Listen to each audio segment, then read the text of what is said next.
সোনার বাংলাদেশ গড়ার যে স্বপ্ন দেখেছিলাম তা দিন দিন মলিন হয়ে যাচ্ছে বলে মন্তব্য করেছেন ছাত্র অধিকার পরিষদের নেতারা। এমন প্রেক্ষাপটে ডাকসু নির্বাচন না হলে প্রতি হলে দুর্বৃত্তায়নের রাজনীতি ফের শুরু হবে বলে মনে করছে সংগঠনটি। শনিবার এক সংবাদ সম্মেলনে এসব মন্তব্য করেন ছাত্র অধিকার পরিষদের নেতারা বলেন, ইতিমধ্যে বাংলাদেশের রাজনৈতিক অবস্থায় পরিবর্তন হচ্ছে। ২৪ পরবর্তী বাংলাদেশ নয় এটা। ছাত্র অধিকার পরিষদ মনে করে এর কারণ হলো ফ্যাসিবাদ বিরোধীদের মতানৈক্য। সংগঠনের নেতারা বলছেন, গেস্ট রুম গণরুমের সংস্কৃতিতে যেন ফিরে যেতে না হয় সেজন্য ডাকসু নির্বাচন দরকার। আর তাই তারা সরকারের প্রতি আহ্বান জানিয়ে বলেন, দেশের শিক্ষাঙ্গনকে নিরাপদ রাখতে ছাত্র সংসদ নির্বাচনগুলো শেষ করুন।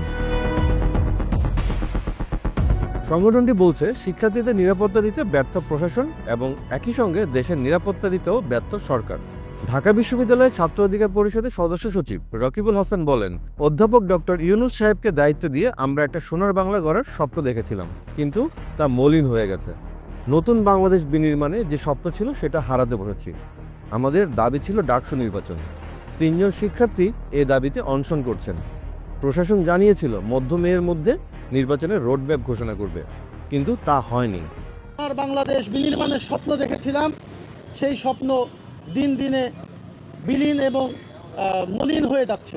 সংবাদ সম্মেলনে সানাউল্লাহ হক বলেন, আমাদের যৌক্তিক দাবিতে আন্দোলন করতে হবে এটা প্রত্যাশা ছিল না। আইন শৃঙ্খলা রক্ষায় ব্যর্থ সরকার।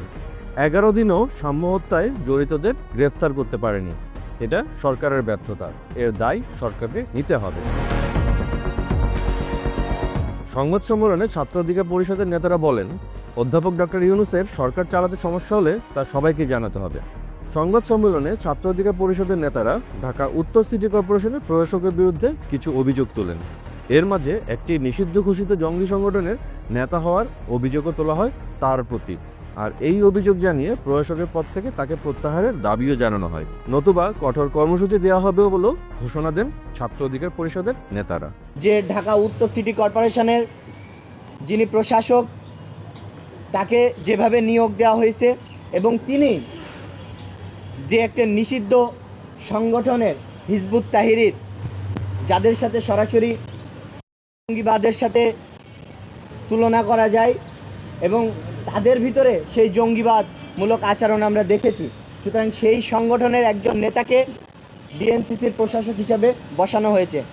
আমরা কয়েক দফায় বলেছি যে এরকম একটা প্রশাসককে যারা বসিয়েছে তারা যেন দ্রুতই সেই প্রশাসককে সেখান থেকে অপসারণ করে, নতুবা ছাত্র অধিকার পরিষদ থেকে কঠোরতম আন্দোলন এবং কর্মসূচিতে আমরা যেতে বাধ্য হব।